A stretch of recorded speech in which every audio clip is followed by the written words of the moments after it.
오늘 제목이 언약궤의 귀환이거든요. 왕의 귀환 같은 느낌의 모습입니다. 성전 건축이 이제 솔로몬이 다 끝냈고 맨 마지막에 아직 한 가지가 남아 있는데 그것이 뭐냐면 하나님의 언약궤가 성전 안에 들어오는 그 행사예요. 그 의식이 남아 있었다는 거예요. 언약궤는 언약궤가 뭘 상징하죠, 여러분? 언약궤는 하나님의 말씀을 상징하죠. 하나님 자신입니다. 언약궤가 그럼 어디 있었죠, 그 전에? 네. 지금 이제 성전 안으로 들어오는데 그 전까지는 언약궤가 블레셋에게 뺏겼었어요. 여러분 사무엘상 앞부분에 보면 엘리 제사장 아들이 전쟁에서 질 것 같으니까 언약궤 갖고 오라고 자기 마음대로 그렇게 하다가 블레셋에게 뺏겼다가요. 뺏긴 그 7년 동안 뺏겼습니다. 그리고 다시 되찾았는데 아비나답이라는 사람 저 시골의 어느 집에 그냥 방치돼 있었어요. 방치돼 있다가 그것을 다윗 왕이 다시 그 이제 다윗의 성전에, 그때는 성막입니다. 아직 안치시키려고 했는데 그 유명한 큰 사건이 일어났죠. 여러분 베레스 우사 사건이라는 게 있어요. 언약궤를 함부로 다루다가 그러니까 아비나답의 두 아들이 있었거든요. 두 아들 중에 베레스라는 첫째 아들이 그것을 이제 그 소외, 그러니까 블레셋 사람으로 아비나답의 집에서 성전으로 옮겨지는데요. 그것을 소의 수레에 실었거든요. 그런데 이제 가다가 갑자기 소가 너무 놀라서 어쩐 일인지 막 와당탕 하다가 이게 쓰러질 것 같았어요. 언약궤가 땅에 쓰러지면 깨지잖아요. 그렇죠. 그것을 잡으려고 어, 우사라는 아들이 손을 댔는데 대면 안 되는 거였어요. 하나님께서 참 이해하기 좀 어려운 본문입니다. 기울어서 넘어지려고 하는 언약궤를 손으로 잡았다는 것 때문에 하나님이 쳐서 죽였습니다. 그것이 베레스 우사. 베레스는 찢다란 뜻이에요. 그러니까 우사를 찢었다 뜻이에요. 하나님 진노로. 왜 그랬을까요, 여러분?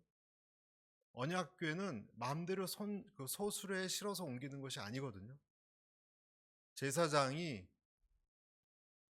레위인들이 그 채를 잡고 움직여야 되는 거예요. 그거 다 율법에 나와 있는 거예요. 하나님이 그렇게 규정하셨는데 그건 읽어보지도 않고 알아보지도 않고 마음대로 했었잖아요. 그렇죠? 사사기 때부터 마음대로 했었잖아요. 그래서 블레셋에 들어갔다가 블레셋에서는 어떤 일이 일어났습니까? 다곤 신당에 있는 우상의 몸뚱아리가 잘리거나 또 재앙이 독종이 일어나고 해서 도저히 언약궤는 화근이다라고 가져가라 그래서 가져온 것입니다. 이방 사람들에게는 이것이 오히려 재앙이지 축복이 아니었어요. 그것이 언약궤예요. 그런데 그것을 함부로 가져왔기 때문에 아비나답의 아들이 죽었다는 거예요. 그리고 나서 오벳 에돔이라는 사람 집에 또 한참 동안 머물러 있었습니다. 한참 동안 20년 정도. 그리고 나서 오늘 이제 솔로몬이 왕이 되고 성전까지 다 짓고 나서 이제 이것이 생각나서 조심스럽게 이번에는 수레로 끌었을까요? 안 끌었을까요? 수레를 안 끌고 제사장이 그것을 잡고 언약궤를 메고, 여기 나왔죠. 3절에 이스라엘 모든 장로들이 도착하자 제사장들이 언약궤를 맸습니다. 원래 매야 되는 거예요. 이렇게 어깨에 메고 그렇게 들고 오는 원래 방식대로 해서 들어왔습니다. 그래서 너무 이것이 그 옛날에 그 무서운 기억이 있었기 때문인지 몰라도 그 언약궤가 놓인 자리에 두 날개를 궤와 그 채를 덮었습니다. 채가 손잡이거든요. 그것을 이렇게 강조하는 것을 우리가 표현하고 있는 것을 알 수가 있어요. 그러니까 언약궤는 곧 하나님의 말씀인데, 여러분 하나님의 말씀이 함부로 방치가 되면 만홀이 여김을 당하면 어떤 일이 일어나는가를 보여주죠. 여러분 언약궤는 하나님 말씀이라고 그랬습니다. 하나님 말씀이 함부로 취급당하면 블레셋 지역 같은 곳에서는요 재앙이 오고요, 올바르게 하나님 말씀이 취급받지 못한다면, 그리고 하나님의 백성이라 하더라도 하나님의 말씀대로 그것을 이행하지 않으면 그렇게 죽는 일이 그것도 역시 저주죠. 형통과 축복 대신 저주가 올 수 있다. 예나 지금이나 여러분 이것은 변하지 않습니다. 예나 지금이나 어디 하나님이 변하시겠습니까? 그래서 이제 성전 안에 들어오는 거예요. 근데 이것을 조금 더 생각해 보면 여러분 언약궤가 없다면 솔로몬의 성전 요즘 큐티하고 있지만 너무너무 화려하거든요. 그렇게까지 할 정도가 있을까 하는 생각이 들 정도로. 그러나 그런 성전에 하나님의 말씀이 없다면 그 성전은 빈 성전이에요, 여러분. 아무 의미가 없어요. 아무 의미가 없어요. 언약궤가 없는 교회는 빈 교회입니다. 말씀이 없는 성전, 말씀이 살아있지 않은 교회, 말씀이 없는 성도 마찬가지입니다, 여러분. 아무 의미가 없습니다. 종교적 모양만 있는 것밖에 되지 않습니다. 그래서 솔로몬이 이것을 맨 마지막 가장 중요한 순서, 활용정점 같은 진짜 마지막 눈과 같은 핵심과 같은 이 말씀을 들여오는 일을 함으로써 이제 다 완성을 하게 되는데 오늘 그 내용이 나와 있는 거예요. 저는 여러분과 두 가지 포인트를 오늘 꼭 나누고 싶은데요. 첫 번째는 무엇인가 하면 첫 번째는 이것입니다.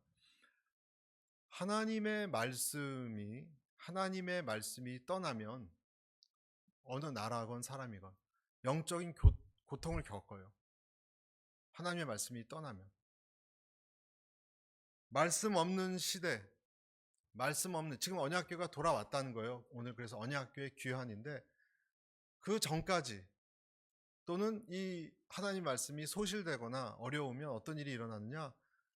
영적인 고통이 일어납니다. 아모스 8장 11절에 13절에 이렇게 되어 있습니다. 주 여호와의 말씀이니라 보라 날이 이를지라 내가 기근을 땅에 보내리니 양식이 없어 주림이 아니며 물이 없어 가람이 아니요 여호와의 말씀을 듣지 못한 기갈이라. 사람이 이 바다에서 저 바다까지 북쪽에서 동쪽까지 비틀거리며 여호와의 말씀을 구하려고 돌아다녀도 얻지 못하리니 그날의 아름다운 처녀와 젊은 남자가 다 갈하여 쓰러지리라. 맞습니까? 여러분 이 시대에 뭐가 일어나고 있습니까? 하나님께서 뭐 물이 없는 것도 아니고 양식이 없는 것도 아니고 미국 땅을 예를 들어 봅시다. 여러분 미국 땅에 사람들이 영적으로 충만하고 채워져 있습니까? 안 채워져 있으니까 온갖 다른 것으로 채우려고 그러죠. 우리가 아는 좋지 않은 것들로. 그리고 이렇게 총기 사고가 많고요. 정신 이상자들이 많고요. 겉은 멀쩡해 보이는데 그렇게 성폭행이 많고요. 여러분 통계에 의하면 미국 그 여성 중에서 25살까지 간 여성 중에 25%가 성추행이나 성폭행을 당했대요. 통계가. 대부분이 자기 가족이나 친척으로부터. 그런 통계를 보면 정말 믿기도 힘들고 어떻게 된 나라가 이럴까 생각이 들어요. 물질적으로는 풍요롭죠. 그러나 병들었어요. 삼촌이 그렇게 하지 않나? 아버지가 그렇게 하지 않나? 아까도 제가 산책하는 데 보니까 남잔지 여잔지 그저께도 봤고 저그저께도 봤는데 뭐해요? 남자인데 머리를 이렇게 땄어요. 동양 남자인데 머리를 이렇게 따고 루즈를 바르고 본인은 여자라 그러겠죠. 본인의 성 표현을. 다 좋습니다. 그러나 혼란스럽지 않습니까, 여러분? 석가모니 같은 사람이 인생은 고해라고 말했습니다. 당연하죠. 하나님이 없으니 고해밖에 되지 못하죠. 쇼펜하우어 같은 철학자는 그래서 죽음만이 고통을 벗어나는 최선책이다. 죽음을 그렇게 추천합니다. 여러분 쇼펜하우어는. 그렇게 오래 살 필요가 없다라고 말하는 철학자예요. 히브리 전도자 솔로몬은 어떻습니까? 솔로몬이야말로 허무주의의 선각자였죠. 욥은 어때요? 누구보다 욥의 글을 읽어보면 어둡고 습합니다. 하나님 만나기 전까지. 골고다에 계셨던 예수님은 하나님과 끊어진 인간의 그 아픔을 마지막 왜 나를 버리느냐라는 외침으로 잘 표현을 했죠. 그래서 우리는 우리 인간은 두 가지 지혜를 꼭 알아야 돼요. 두 가지 지혜. 첫째는 뭐냐면 인생은 허무하다는 거예요. 여러분 저희와 같이 예배드렸던 성도도 옆에 계셨던 분인데 지금은 사라졌잖아요, 여러분. 금방이에요, 여러분. 허무한 거예요. 인생은요, 허무한 것이 맞아요, 여러분. 본질이에요. 그리고 아무도 나를 두세 대만 지나도 기억하지도 않고, 또 한 가지 진리는 뭐냐면, 두 번째는 하나님이 그래도 계시다는 거예요. 여러분 믿으십니까? 윌리엄 제임스라는 사람은 이런 얘기를 했습니다. 이 사람 믿지도 않는, 믿음이 없는 사람이지만 현대인에게 허무의식과 염세주의를 경험을 한 번은 해야 올바른 삶에 대한 자세를 가질 수 있다. 뭐 그런 말도 했습니다. 여러분, 말씀이 사라진 사회는 어떤 사회일까? 한번 생각해 보셨습니까? 네, 생각하지 않아도 매일 경험하는 것이죠. 그렇죠? 말씀이 없는 사회예요, 이 사회는. 그런데 신이 없는 사회라는 책이 있어요. 신이 없는 사회. 주커맨이라는 사람이 쓴 책인데, 이 사람은 종교성이 그래도 서구 사람 중에서 종교성이 제일 강한 나라가 어디냐면요, 미국이에요. 미국이에요. 서양 사람 중에서. 유럽, 덴마크, 스웨덴 이쪽으로 가면요, 훨씬 심합니다, 여러분. 유럽 사람들이 미국에 오면 왜 이렇게 종교적이냐 그래요. 그 사람들 눈에는. 이 사람이 쓴 책에 신없는 사회라는 책을 보면 어떤 결론을 내렸냐면, 우리가 생각하는 하나님이 없는 사회는 불행할 것이라고 생각하잖아요. 근데 이 책 결론은 불행하지 않대요. 불행하지 않대요. 역시 신 없는 사회도 행복할 수 있다가 이 사람의 주장이에요. 조사를 해보니까 그렇다는 거예요. 그런데 여러분, 성경도 그렇게 얘기합니까? 성경에서도 그렇습니까? 네, 맞아요. 성경도 그래요. 성경도 보면 이방 나라 사람들 있죠? 주변에 뭐 블레셋도 그렇고 두로 시돈도 그렇고 에돔 그렇고 또 바벨론 아수르 다 마찬가지예요. 행복하게 잘 살았습니다, 여러분. 행복하게 강대국으로 잘 살았습니다, 나름대로. 이스라엘도 하나님을 떠난 적이 있었죠. 그때도 이스라엘 백성들이 다 불행했는가? 여러분, 그렇지 않아요. 하나님을 믿지 않는 무신론자들이 다 우울하게 그렇게 살아가고 있습니까?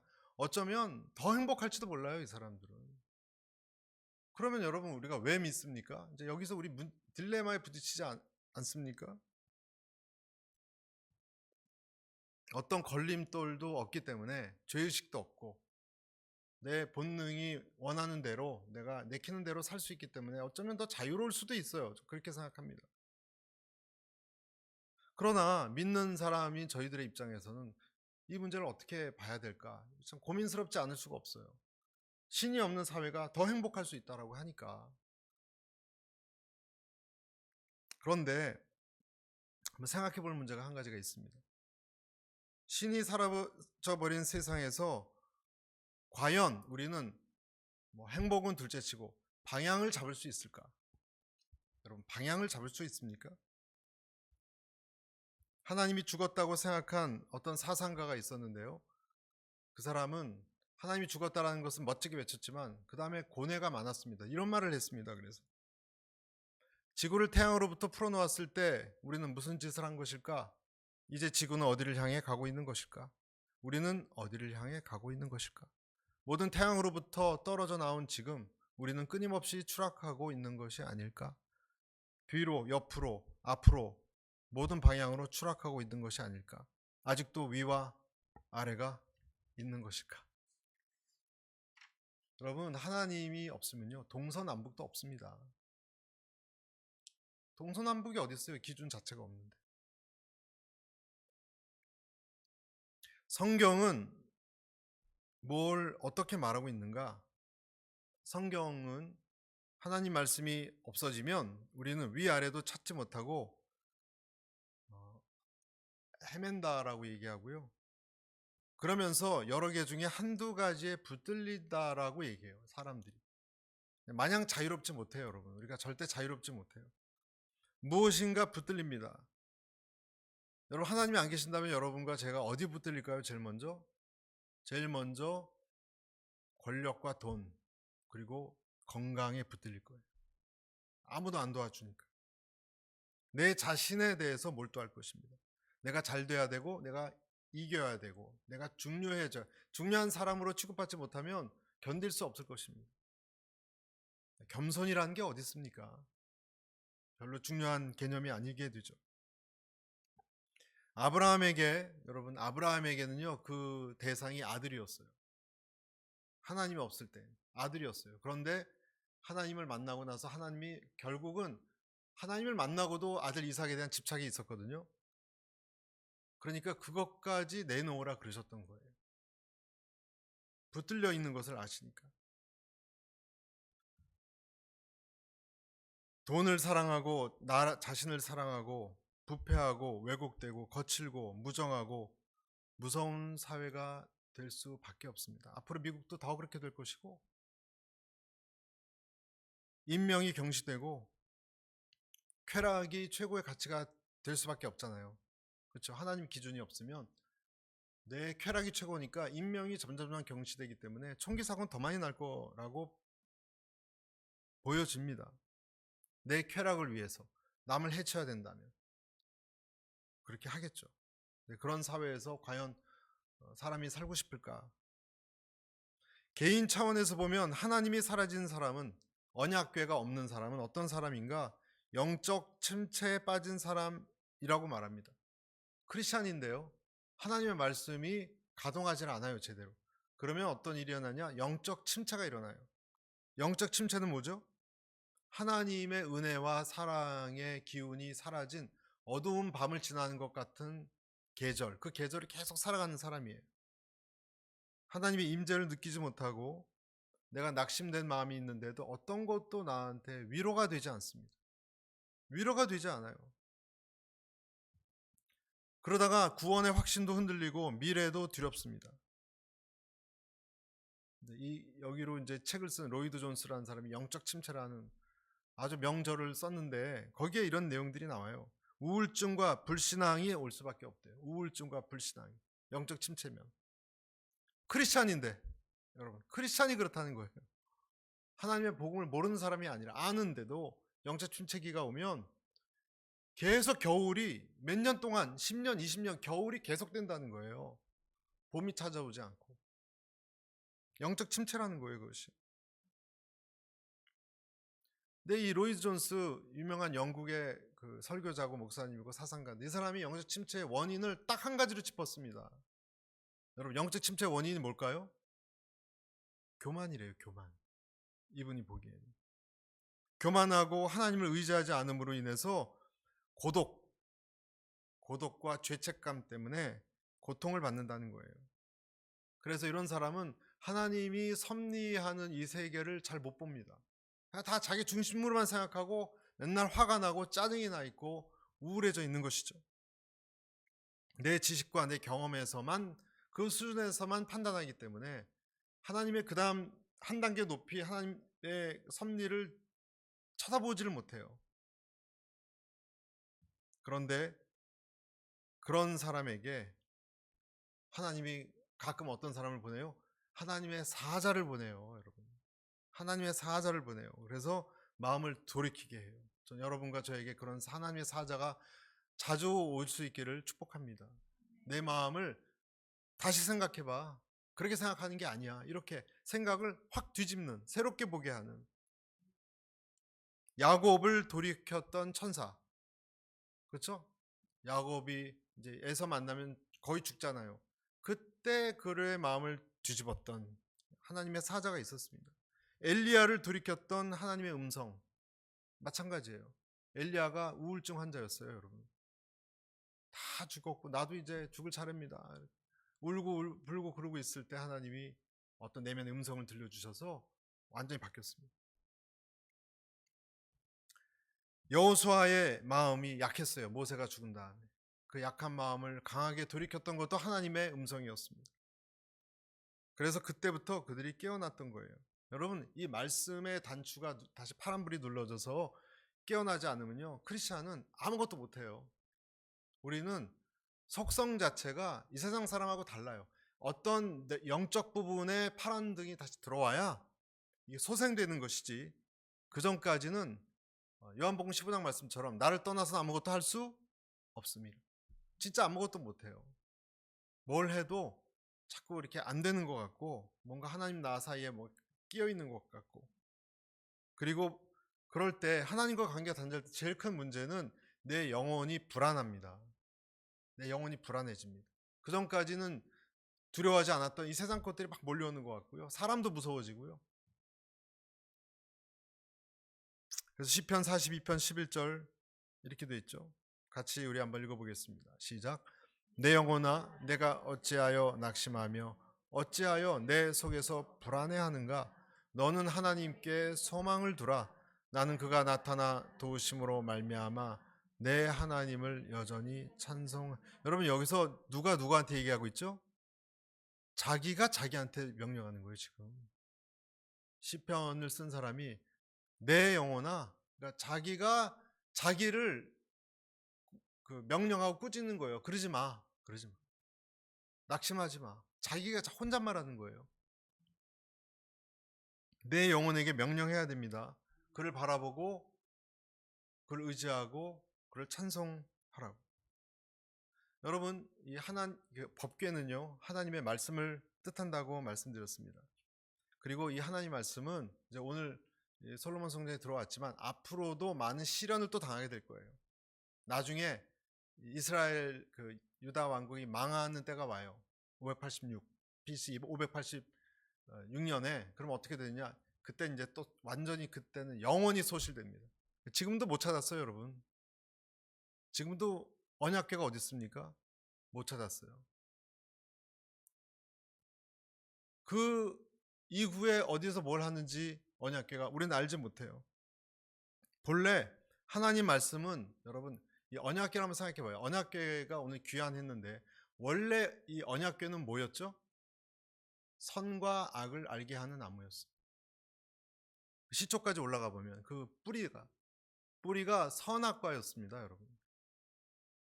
하나님이 하라 하지 말라 하는 것의 기준이 되었던 아담과 하와로 하여금 선과 악을 알게 하는 것뿐만 아니라 하나님은 선과 악을 알게 하는 나무를 둠으로 인해서 어떤 기준을 마련하는 것이 더 중요해요, 여러분.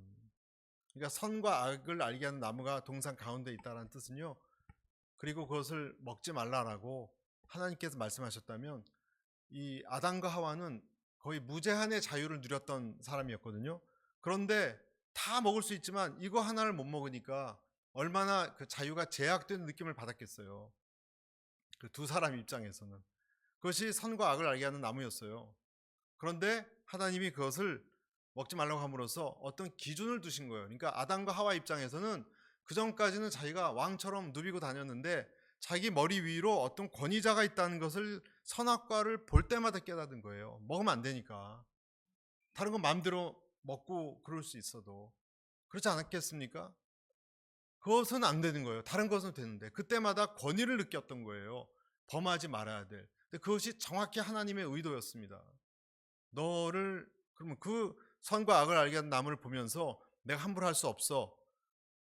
그럼 뭘 느끼겠어요? 아, 나는 내 위에 누가 있구나. 그리고 더 깊이 생각하겠죠. 나는 그러면 누가 이런 명령을 하는 분은 누군가? 아, 여호와 하나님이시 그런 분이 계시겠구나. 나는 그분이 만든 존재구나. 이 여자도 나를 위해서 내 살과 뼈로 만든 여자구나. 그런 생각을 하면서 창조주에 대한 생각을 그때마다 하지 않았겠습니까, 여러분? 그러니까 여러분 우리가 하나님의 말씀을 묵상하고 때로는 그게 나한테 맞건 맞지 않건 그걸 묵상하고 지키려고 할 때마다 내가 피조물이라는 것을 그때 깨달아요. 그 전까지는 잘 몰라요, 여러분. 여러분 아들이 마음대로 다니는데 아버지가 여긴 하지마 그러면 그때 아버지 존재감을 느끼는 것처럼 내가 마음껏 살다가 어떤 것은 하면 안 되는 게 있어요. 말씀 안에서. 그럼 못 하고 싶은데 못 하잖아요. 그럴 때마다 하나님이란 존재가 부딪혀요. 내가 내 자유가 이렇게 좀 제한당하는 것 같고 싫기도 하고 어떨 땐 또 감사하기도 하고 그때 하나님을 생각하는 거예요. 인간은. 그러니까 선악과가 가운데 있었잖아요. 또 동산에. 그러니까 가운데는 이 종로 사거리 같은 데 아니에요. 자주 볼 수밖에 없고 의식할 수밖에 없어요. 내가 왜 못 먹어야지? 먹으면 안 되나? 아, 그럼 나를 지으신 분이 있지. 이러면서 하나님에 대한 생각을 하라는 것이 하나님의 의도였어요, 여러분. 그런데 범에서 쫓겨났고 우리가 알듯이 환란을 겪었고 창세기 쭉 나오잖아요. 그다음에 바벨탑 사건 뿔뿔이 헤어졌다. 홍수 엎치락뒤치락 그렇게 되다가 하나님께서 아브라함이라는 한 사람을 빼내시고 그의 믿음을 보시고 그 후손을 만들어서 나중에 어떻게 했습니까? 이집트에서 거의 뭐 수십만, 수백만 인구까지 늘린 다음에 율법 10계명을 만들었잖아요, 여러분. 그러니까 10계명을 만들어서 그것을 언약궤라는 것을 그 안에 넣고 이동하면서 그 말씀대로 살게 하는 것은 일종의 선악과를 다시 갖고 온 거의 개념이에요. 그러니까 다시 너희는 아담과 하와가 순종했던 그 순종의 훈련을 해라. 하나님의 말씀을 지키면서 그렇게 하면 내가 너에게 복을 주겠다. 그래서 한 민족을 택해서 선과 악을 그 하나님의 기준대로 살게 하는 민족을 만든 것이 이스라엘입니다. 그것이 이스라엘입니다. 그리고 그것이 율법이라고 말하는 것입니다. 우리가 알듯이 출애굽을 거쳐서 그다음에 뭐가 나옵니까? 여호수아, 그다음에 사사기, 또 우리가 알듯이 사무엘 상하, 왕기로 들어가서 다윗 왕조, 오늘 솔로몬 왕조까지 왔잖아요. 법궤를 소중히 다루는 그리고 준행하는 법을 배우는 과정입니다. 다 지키면 살았고 지키지 않았으면 고리타분해 안 지켰으면 다 그 민족은 망했거나 개인사도 어려워졌습니다. 소홀히 취급을 했을 때마다 소홀함 때문에 이스라엘은 아수르와 바벨론에 의해서 나중에 또 심판을 받습니다. 미래에 일어날 일이에요, 여러분. 아수르와 바벨론 심판. 그때도 말씀을 소홀히 했기 때문에 그래요. 그래서 나라가 없어졌어요, 지금. 여러분, 그러다가 최근에 생겼잖아요. 1948년에. 그리고 저 전쟁하고 그렇지 않습니까? 얼마나 고생입니까? 수천 년 동안.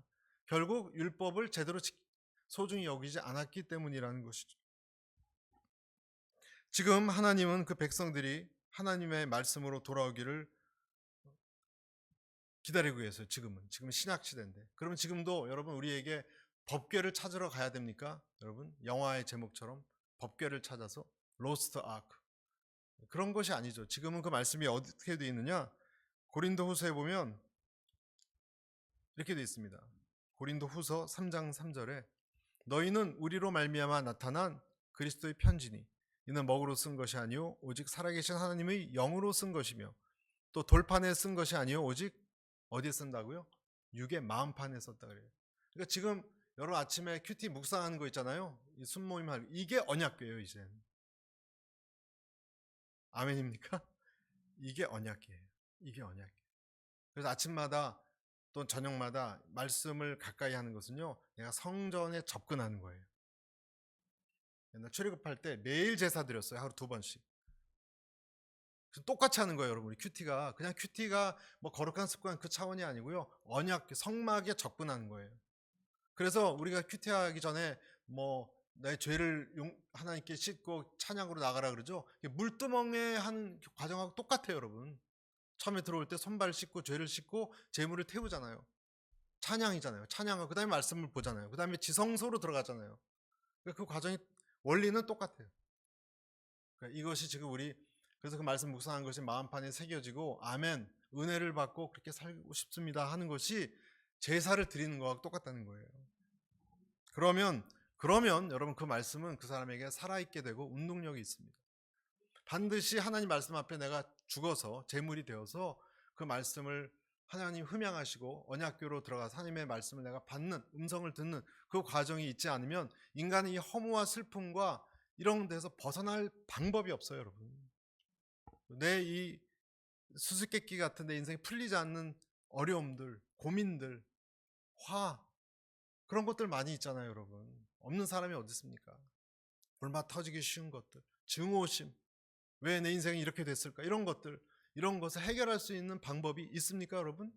다른 방법이 있습니까? 하나님 외에? 하나님의 말씀이 살았고 운동력이 있고 또 운동력만 있는 것이 아니라 교훈과 책망과 바르게 함과 의로 교육하기에 유익한 나를 교훈한다는 거. 교훈은 뭐예요? 여기 나오는 히브리 단어는 다 삐뚤어진 것을 바로 편다는 뜻이에요. 내 생각이 비뚤어져 있고 왜곡되어 있었어요.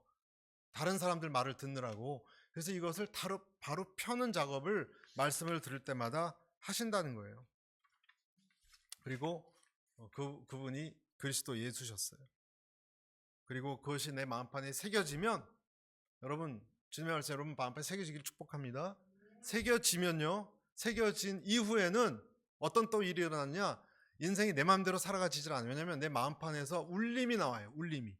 어떤 울림이 석쇠에, 여러분 석쇠에 이 그루브가 생기면 계속 거기 기름이 있고 울림이 나오듯이, 그것이 내가 그릇된 길로 가면 가지마 가지마, 이 울림이 나와요. 마음판에 새겨졌기 때문에 지워질 수가 없는 거예요, 여러분. 이것은. 그래서 내가 어떨 때는 말해야 될 때 말합니다, 여러분. 용기를 내서. 다 마음판에 새겨진 아주 커브가 각인이 된 말씀이, 성령이 각인시키는 것은요, 사람이 외우는 것보다 훨씬 깊이 들어가요. 안 없어져요, 여러분. 그래서 사도행전 24장 20절에, 사도행전 지금 강의하고 있는데 그러지 않습니까? 내가 하나님 말씀 듣는 것이 옳으냐, 너희들 말씀 듣는 것이 옳으냐. 다 어디서 나온 거예요? 하나님 말씀이 가슴에 새겨졌기 때문에 여기서 이게 울려져서 나오는 거예요. 우리는 보고 들은 것을 말하지 않을 수 없다. 어떻게 말을 안 하냐? 내가 은혜 받고 하나님의 사랑이 이런 것을 내가 아는 사람인데, 그런 기적도 체험했고 말씀의 능력도 체험했는데 내가 어떻게 벙어리로 있느냐? 라고 얘기했던 거예요, 여러분. 옛날에도 그랬습니다. 예레미야라는 사람이, 예레미야 20장 9절에 보면 그도 똑같이 얘기했어요.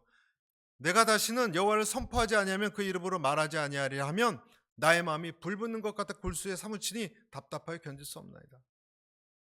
견딜 수 없나이다. 여러분이 주님을 정말 확실하게 알았던 때를 한번 생각해 보세요. 여러분 그때 기억이 나지 않습니까? 하나님의 여러분 그것이 자기 암시로, 또 누가 강요해서 뭐 암송해서 여러분 크리스찬이 됐습니까?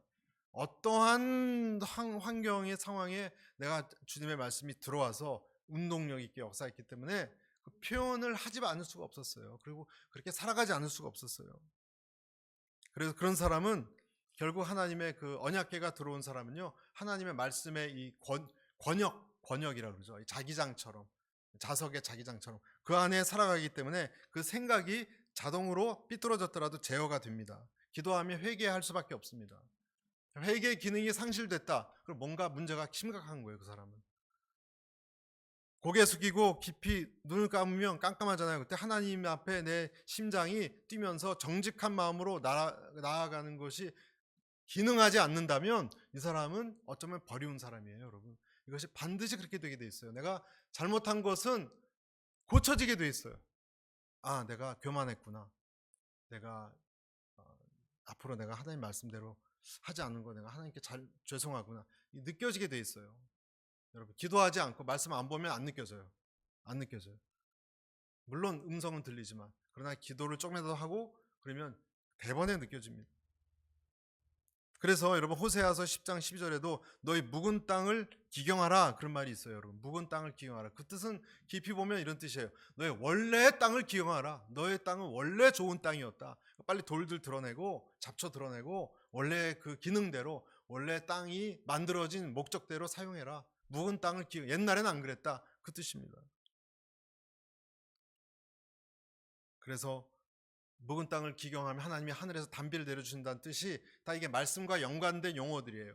내가 묵은 땅을 기경한다는 것은요, 회개한다는 뜻이고요. 회개하면 하나님의 은혜의 단비를 내려주시면 이게 이제 물기가 들어가서 푸석푸석해지고 뭐가 잘 자랄 수 있는 땅이 되고, 그러면 단비를 마시고 심령이 회복되고 영적 침체가 끝납니다. 영적 침체가 끝나야 이 세상을 살아갈 수 있어요. 영적 침체가 계속되면요, 크리스찬이라도 아무 힘 없어요, 여러분. 그냥 사탄의 밥이에요. 미국도 사탄주의 숭배자들이 얼마나 많은지 아십니까, 여러분? 그러니까 크리스찬이 영적 침체에 있으면 그 사람은 아무리 좋은 친한 친구가 조언을 해줘도 소용없어요, 여러분. 어떤 좋은 책을 읽어도 소용없어요, 여러분.